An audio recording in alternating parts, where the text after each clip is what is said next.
വബറകാതുഹു. അറിവിനുറവയുടെ പുതിയ എപ്പിസോഡിലേക്ക് എല്ലാവർക്കും സ്വാഗതം. റമളാൻ ടോക്ക് 8. ഇർഹമു, മുത്തുനബിയിൽ നിന്ന് കേട്ട ആദ്യ വചനം. ഇർഹമു മംഫിൽ അർളി.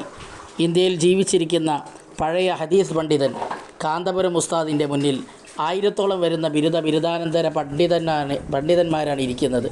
ഷവ്വാൽ ആദ്യവാരം ഇസ്ലാമിക പാഠശാലകളിൽ പഠനാരംഭകാലമാണത്. കാരന്തൂർ മർക്കസിലെ വിശാലമായ ഹാളിലാണ് ദർസ് തുടങ്ങുന്നത്. ഇസ്ലാമിക പ്രമാണങ്ങളിൽ പരമപ്രധാനമായ ഖുർആൻ, അതിൻ്റെ വ്യാഖ്യാനങ്ങളായ ഹദീസുകളുടെ സമാഹാരത്തിൽ വിശ്വപ്രസിദ്ധമായ സ്വഹീഹുൽ ബുഖാരിയാണ് വിഷയം.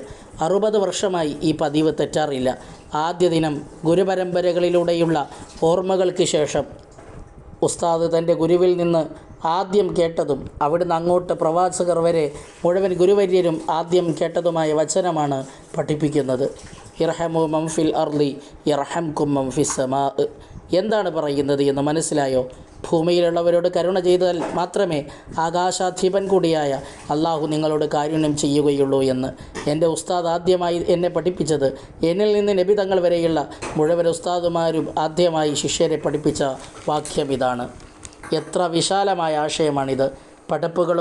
പടപ്പുകളും തമ്മിൽ നല്ല ബന്ധമുണ്ടെങ്കിൽ മാത്രമേ പടച്ചവനിലേക്ക് വഴി തുറക്കൂ എന്ന അതീവ ഗൗരവമുള്ള ഒരാശയമാണ് ഇവിടെ പഠിപ്പിക്കപ്പെടുന്നത്.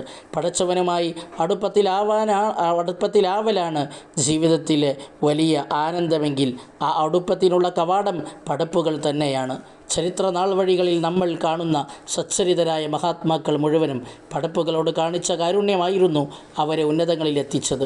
പകൽ മുഴുവൻ പടപ്പുകളോട് പടച്ചവനെക്കുറിച്ച് പറയുന്നവരും രാത്രിയിൽ പടപ്പുകളെക്കുറിച്ച് പടച്ചവനോട് പറയുന്നവരുമാണ് യഥാർത്ഥ പ്രബോധകർ.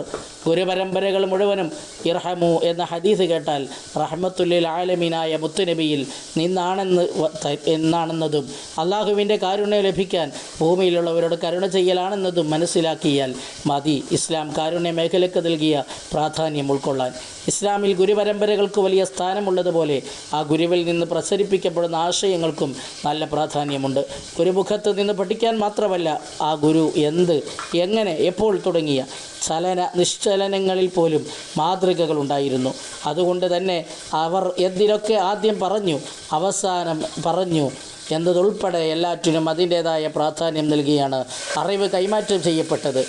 അങ്ങനെ കൈമാറ്റം ചെയ്യപ്പെട്ട വചനം മാത്രമല്ല, ആ വചനം കൈമാറ്റം ചെയ്യപ്പെട്ട ഗുരുവിൻ്റെ ജീവിതത്തിലും ആ വചനത്തിൻ്റെ ആശയം രൂപപ്പെടുന്നതിലൂടെയാണ് ഈ കൈമാറ്റം പൂർണ്ണമാകുന്നത്.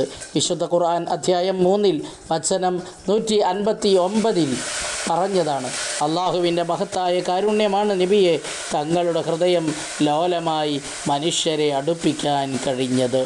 അല്ലാഹു തആല നമുക്കെല്ലാവർക്കും കാരുണ്യത്തിൻ്റെ മനസ്സ് നൽകട്ടെ. ആമീൻ. അസ്സലാമു അലൈക്കും വറഹ്മത്തുള്ളാഹി.